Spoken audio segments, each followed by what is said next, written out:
actually a student in another one of my classes who has a background in cybersecurity. And I'll let him tell you more about his background. His name is Fernando. Help me with your last name. Arguin. Fernando Arguin, and he is going to give us a little talk just about some of the things that are happening in the cybersecurity world right now. So come on up. And I think our guest speaker brought a guest. Can I introduce you as well? Okay. Oh, I've worked with you before. How are you? All right, let me get out of the way. So again, it's Fernando Arguin. Good morning.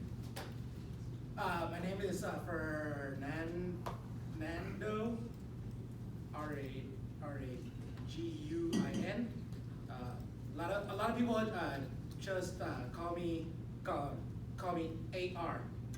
My friend here is deaf, so I'm gonna do my best to sign for him.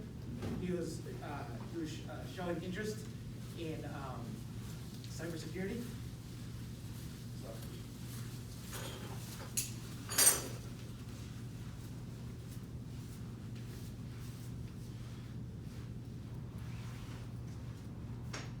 So who am I? I told you my name, AR. I served 8 years in the Army. After that, I served 4 years in the National Guard. I was in the past I was on the first and second team for cybersecurity. Oops. The teams give out coins. I'm gonna pass them around so you can look at the coins.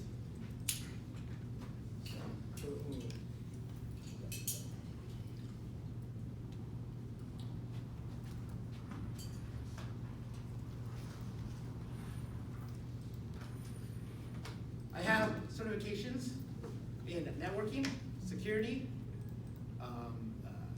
system or cybersecurity administration, and advanced security. Right. From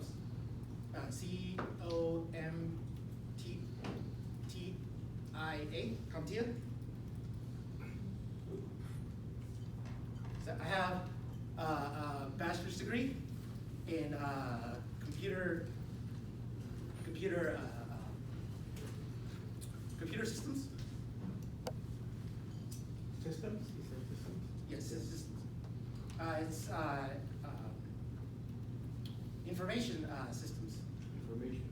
Information systems. I have a master's degree in DATA, data analysis. It's from WGU.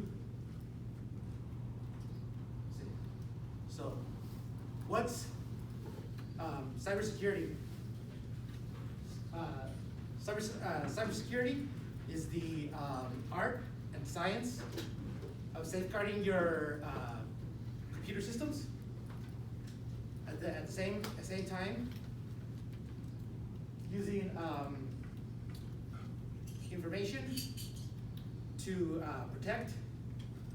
So remember these signs: confidentiality, integrity, and availability of information.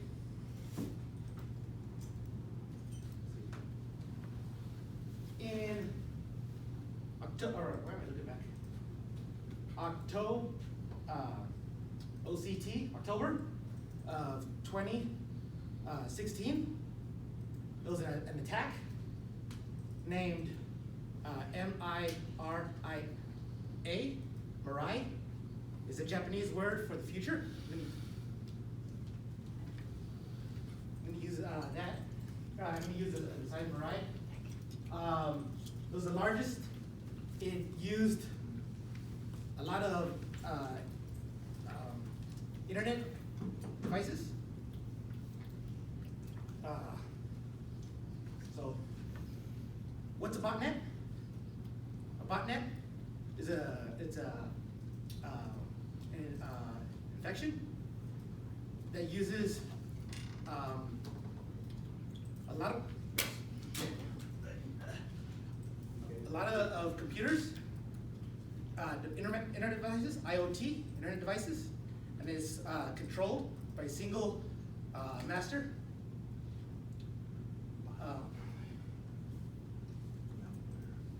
A distributed attack, or the Mirai virus used what is known as a distributed attack.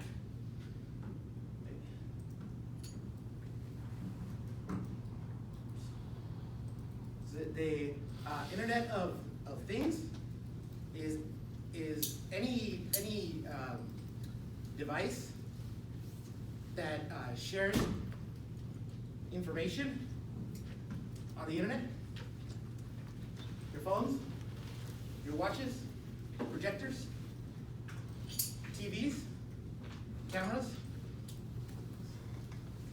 Would you like internet as well? So Yeah, it's on the internet. Okay. Smart TVs. So they got infected, and is used as attack. If you remember in the past slide, I want all of you to remember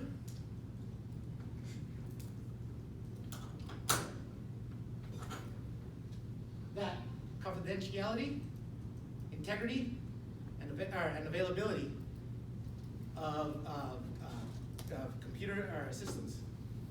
That's known in the cyber community as the CIA triad. It's the foundation of cyber security.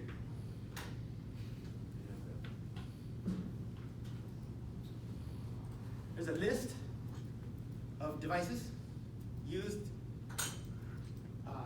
in your home that connect to the internet. So, what's a worm? A worm is an infection. Virus, right? Yes, the virus is an infection for the computer that passes out, that travels, infects on the internet. Not only the internet, but where it's connected or connected.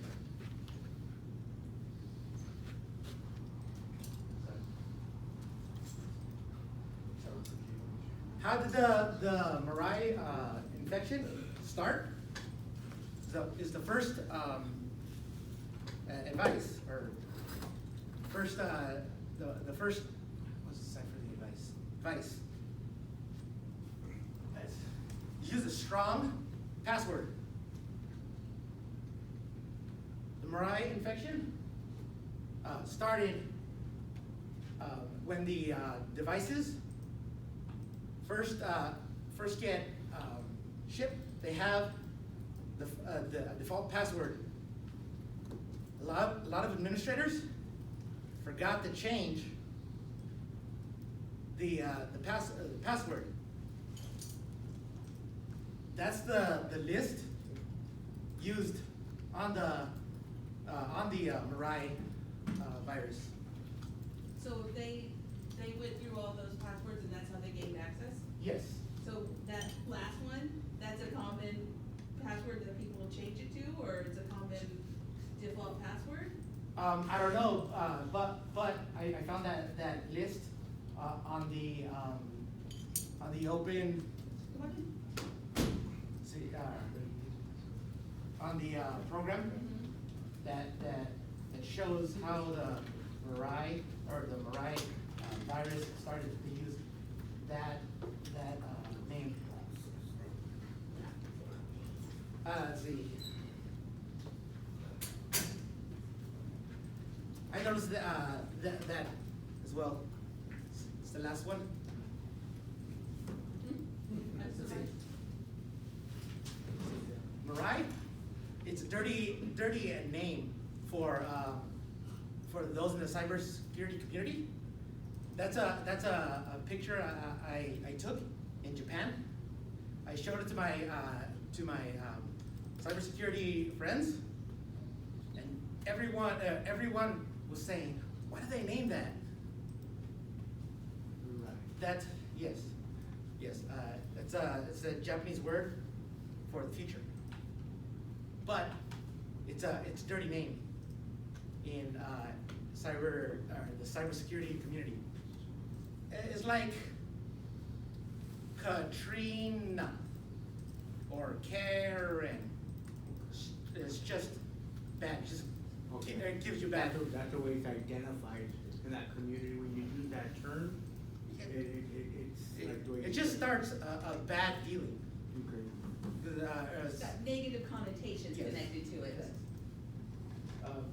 But everyone who's not in the community, they don't know about that. A lot of variants started to come out.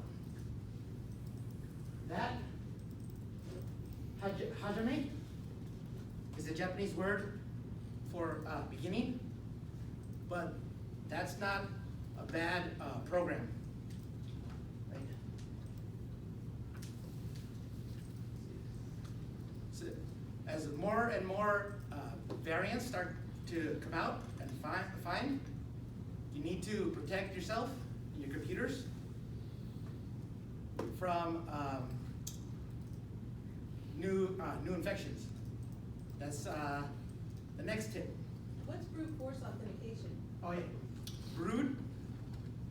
let's see, brute force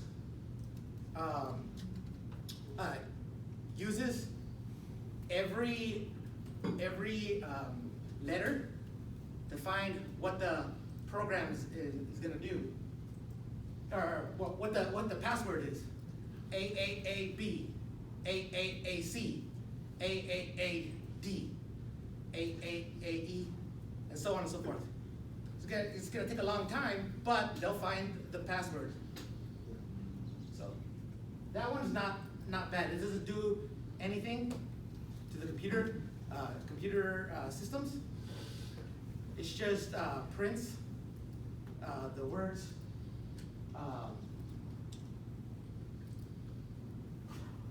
Stay sharp. Next tip is how do you stop new variants? Is that you use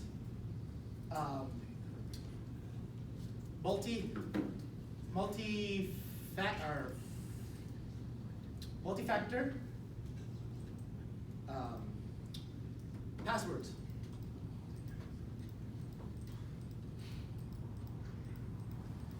A lot of you use factors.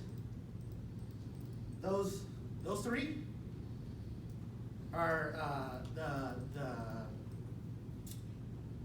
the top three. Something you know, like like your password. Something you have, like your card, and something you are, like fingerprints, eye scan, face scan. Use your phones for face scans. That's something you are.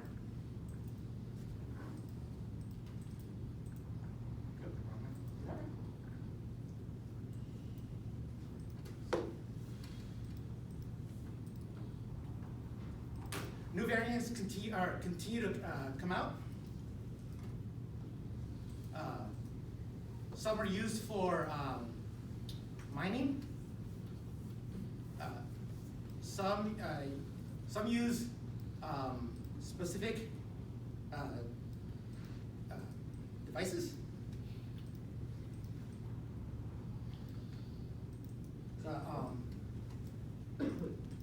Another tip, advice, number 3, is to use antivirus.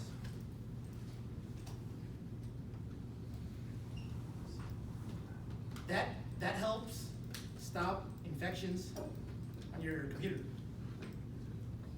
Those are the top 3 antivirus according to PC Magazine, or magazine, PC Magazine.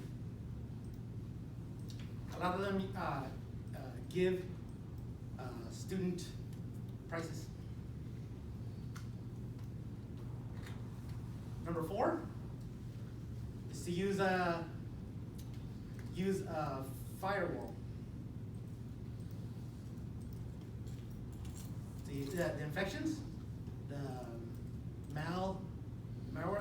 malware connect to the computer devices. Port numbers. The programs, Mirai infection. It's very guarded. It closes a lot of ports to stop other infections from getting in. The firewall closes connections that's not used.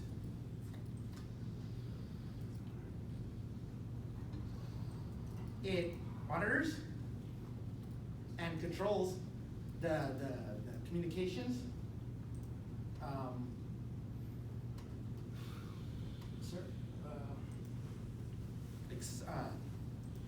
Some computers can only connect to others. That's what a firewall does.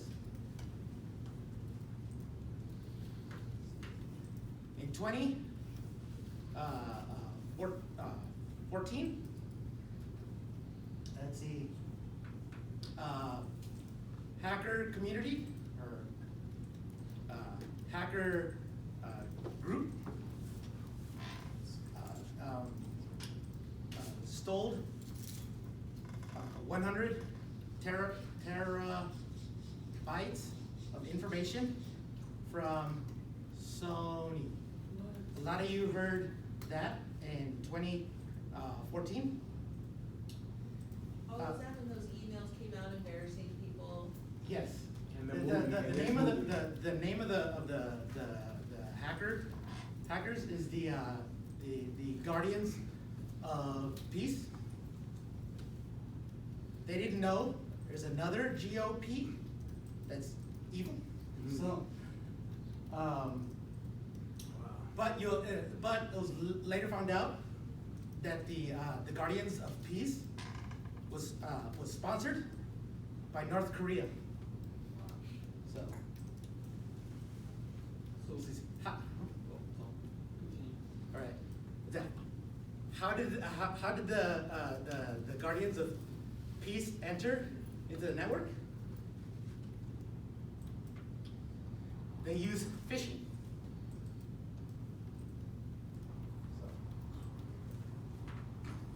Phishing email.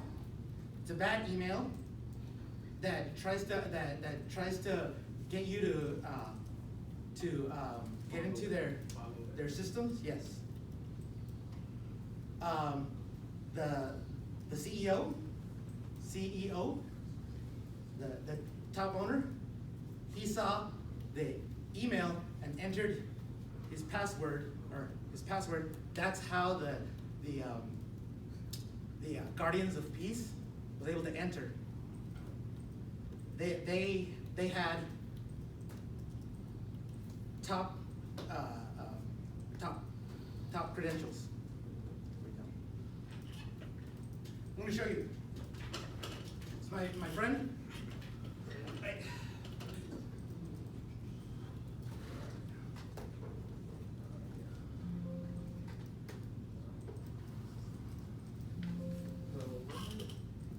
Let's see right here. Did they get caught? Yes. In the past, or yesterday, I sent myself an email. It's just simple. It says, please click here to confirm changes. This is truly Royal Bank of Switzerland, Royal BS. So, if you use your mouse on the link, you can see it's not the same email. So the name is Corey Colca.net. You don't know what that is, but it's different. You don't click on it, you just put your mouse on there. What happens?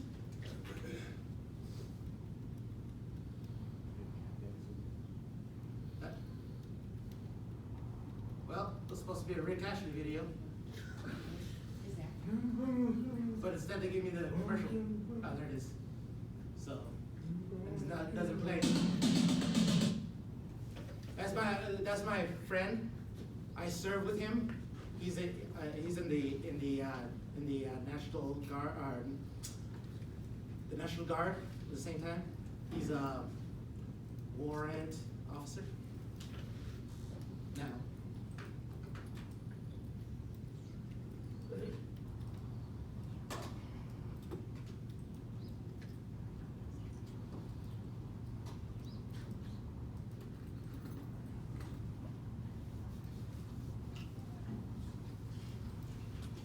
So that's tip number 5, is to watch out for bad emails.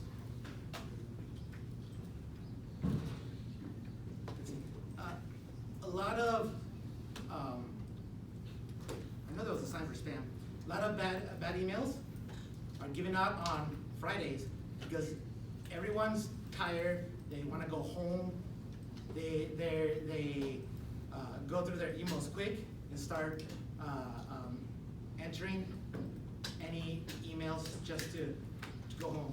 That's how a lot of hackers get into your systems.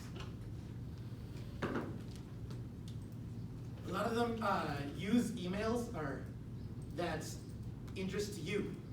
So how do they find that information? Now you enter into my field.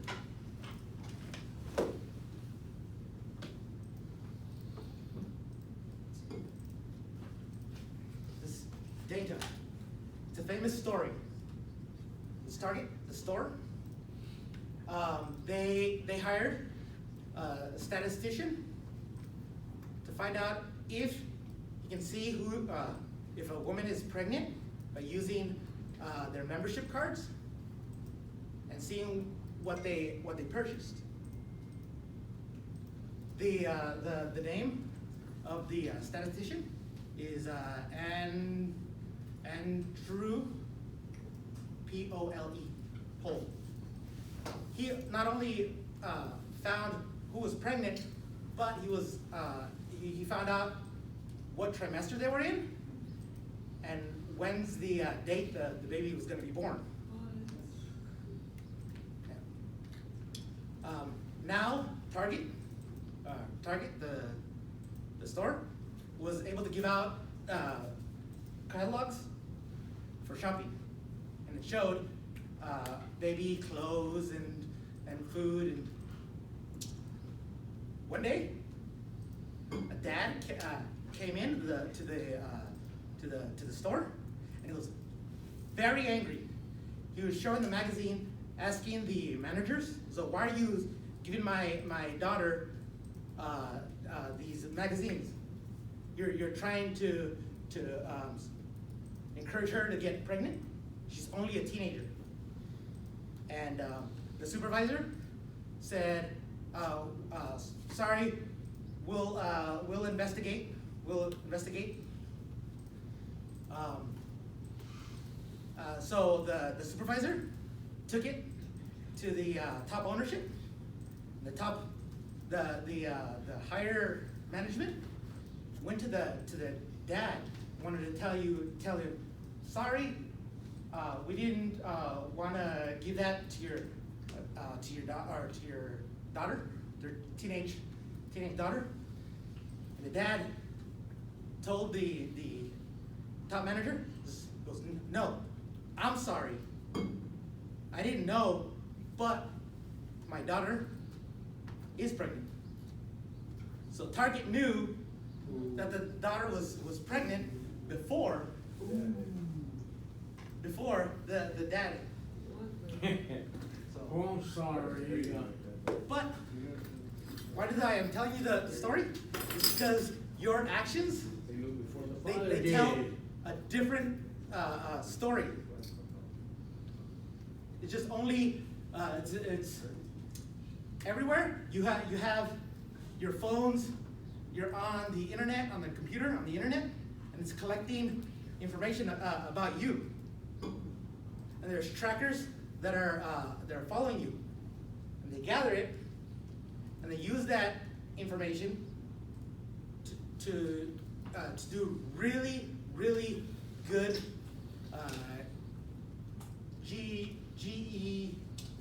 GUE guess, really good guess. It's the same thing with the pregnant girl. So, you ever go start walking, start thinking about shoes or maybe food, and then you go on your phone and you find that it has ads about what you were thinking? You thought maybe you're being followed or someone's hearing. That's how they do it. So remember I was telling you about something you are, something you know, and something you have? With data, it works the other way around. Let's see, how many people do you know that's connected to the towers using their phones? That's my age, my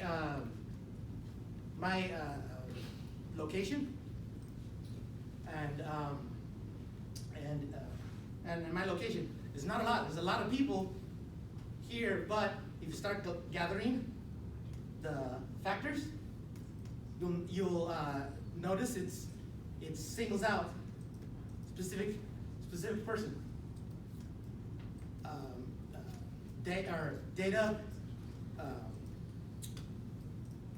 Data brokers.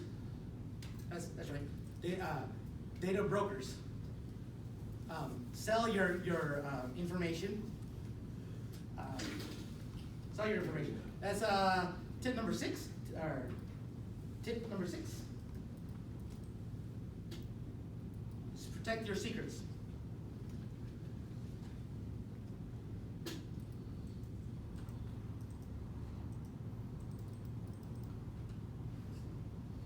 Oh, I forgot to tell you, in phishing, the bad emails, when it's top levels, it's called whaling. If they're trying to find the email for a specific person, it's called spear phishing. So the top level workers, like the owners, it's whaling, as in a big fish, or a big fish, whale. Get it?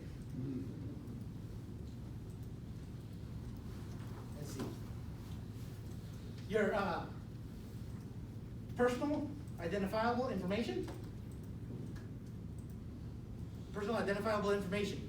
There's laws that's protecting you from companies sharing your PII, but now there's aggregate PII. They use parts of the information from one and connect from another, and they use the similar information to connect them. After that,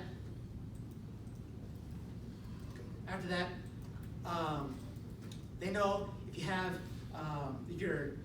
cancer, or if you're diabetic, or if you use or what your children's schedule is, where you're going. It's only from collecting. but there's a lot of information, and it's really hard to. You know what? Never mind. I was going down to a tangent, but that's what that's the problem now. So I'm gonna stop signing because Oleg went to the left. I'm gonna stop signing for now.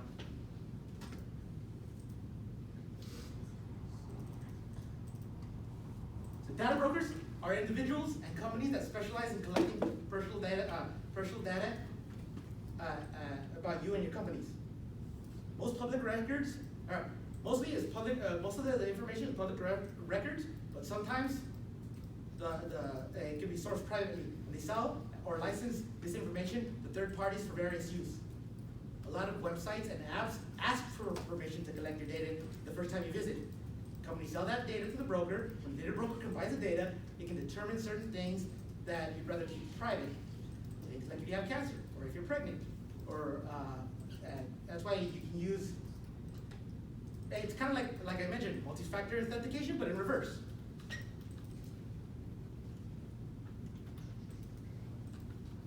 By law, data brokers have to delete your information if you ask them to. Companies like Incogni goes out and makes a request on your behalf, and the companies do eventually, they have to stop.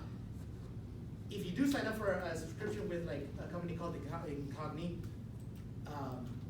you'll notice that a lot of spam, a lot of spam phone calls will tend to cease to exist because they eventually have to get rid of that.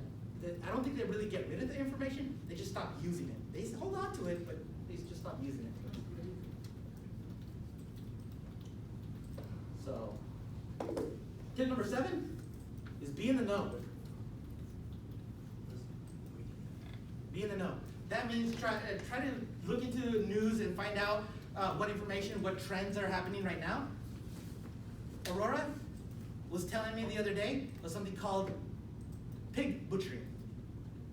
That's a romance scam and a finance scam.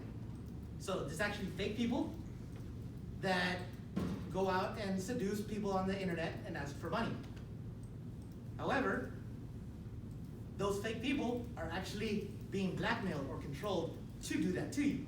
So you can't stop the people doing it, or the people scamming, like the models, because they're the ones being forced to do it. So that's something that's coming up, that's becoming popular lately. And I was in a webinar once, and I asked, with AI coming up with special images and artificial people, how are you going to notice romance scams increasing? And the romance scam expert, he didn't even want to answer that. He goes, nope, I don't want to get into that. I don't want to get into that. He knew what was coming, or what is coming, and he just didn't want to deal with it at the time. When you say romance scam, like what do you? Okay, a romance scam is if someone's on the internet and they start a relationship with you without any intentions of actually meeting you. They give you a fake identification, fake name, fake all that. They seduce you and get you to send them money for whatever sob story or whatever need or anything like that. Okay. And they just send you money. Then all of a sudden they disappear. They take all your money. So that's a romance scam. A romance scam. Yes. I have a question. Can you talk more about the VPNs? VPNs? Yeah. Because there's some brainy and VPN site possibly. And there's a difference about really well. Because I feel, because what I heard is that free VPNs is basically, it just hides your location, but all your data still goes through. Because like, through public internet? Through the public internet? Yeah.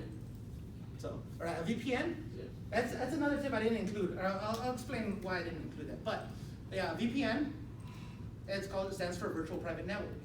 So before you go out into the internet, you encrypt your data, the connection. You make a connection with another computer somewhere else completely. Like depending on which service you use, there's hundreds in other locations. You do a direct connection to them, and it's encrypted. So it's completely hidden. However, from that specific location, that's when you connect to the internet. So if someone follows you back, or someone tries to track your information, they go to the computer that you connected to. So companies like NordVPN, they don't collect your data. So once you make a connection and once you sever the connection, there's no data there to collect because they didn't keep it. A lot of VPN services do keep it and say, hey, this computer was connected, or a computer from this IP was connected to this computer at a certain time. What was his name? I forget. Pirate something or other. I forget his handle. But he was the hacker that found, that started Skid Row, the dark web marketplace that sold drugs, weapons, very illegal things. He just started that location, but and he was running it and making money off of it and all that, but nobody knew who he was. The problem he did, though, it's called astroturfing. It's a type of marketing, right? If you ever seen the movie We're the Millers, it had David Duchovny, Demi Moore, Amber Heard, and there was a fake family, and they were shelling out, and they were talking about products. So that's actually called guerrilla marketing, but it's called astroturfing. So type of marketing called grassroots. That's when they asked people in real life what did you think about the product. And they said, oh yeah, I love it. Astroturfing is the person, a fake person pretending to be a grassroots person. That's why it's called. Well, that's why it's called astroturfing. Anyways, so the founder of Skid Row put out an email onto a website and said, hey, has anyone used Skid Row? Okay, they got someone's username. They didn't know who it was just a username. But then the same username in some other website posted his personal email. And the FBI agents, who are today, they're secret, they still haven't been identified, said, okay, they connected, where does this email go? And they noticed that it was at a cafe. It was a cafe in San Francisco. The cafe would connect to the VPN. And they couldn't make sure, but they know someone who logged into that personal email and using that VPN also connects to Skid Row. That's how they were able to discover who the founder of Skid Row was. So that's like a VPN the log. They realized someone, they don't know who, they just know that there was a connection. Like NordVPN doesn't have that connection. That doesn't keep those logs. They're not required by law. That's why they don't do it, and that's their perk of their things. Like if someone wants to say, hey, we need the records of this time, NordVPN says no. But that's what it does. It connects to another computer, and it's encrypted. So, and from there, it goes onto the internet. Someone follows you, they go to that. It's a term called tunneling. So, The same thing as a worm. it's a what? Worm. Worm? No, a worm propagates itself to anything connected to another on the same network. They find open ports and try to guess the passwords. Oh, like you said with a group. Yeah, or like brute force. That's just checking every possible combination of letters: A, B, A, C. I heard that there's a little machine that you insert into a phone that like unlocks it. I wouldn't be surprised. There are devices called rubber duckies Yeah. and cables that look like normal cables, but they record any information going on there.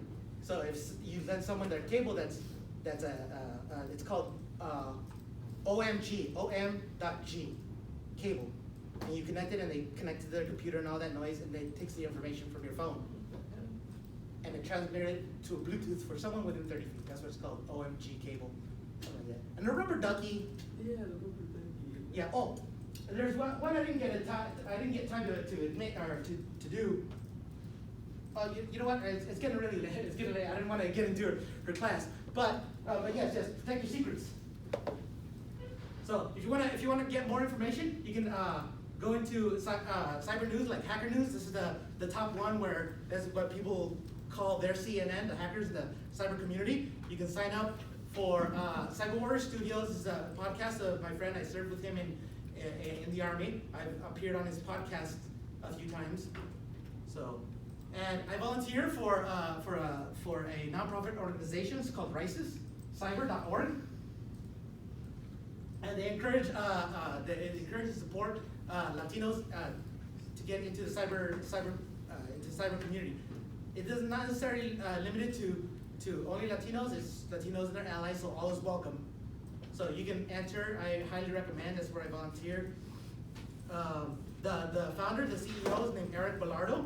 He created a book. It's called Cybersecurity. It's got a lot of good information that's helpful for anyone, even though if you're not Latino, who wants to get into that into cybersecurity. So, and a lot of them, and in fact, that's where I got a lot of the tips where I came that I showed you today. So there's more additional ones, but it's just the ones that I went through. So that's the end of my presentation. Is there any questions? Any questions? So I brought a copy of Eric Bellardo's book, and I give it out as a door prize to whoever gives it, or whoever wins it, rather. All right. See who it is. Just put the name. Oh, that's pretty cool. For real, that is so dope. Oh, that's great. It just passed me. Brendan. Raise your hand, Brandon. Brendan, here you go. Congratulations, you're the winner of the It just cybersecurity scraped me. book. If you don't want to use Yeah, somebody else. that's cool. So, All right. well, thank you for very having much. me. Hey, thank you, Fresno, thank you, appreciate you. It was really hard assigning at the same time. You have to go. It's cool to see that, whether you step up and challenge yourself, you know? Yeah.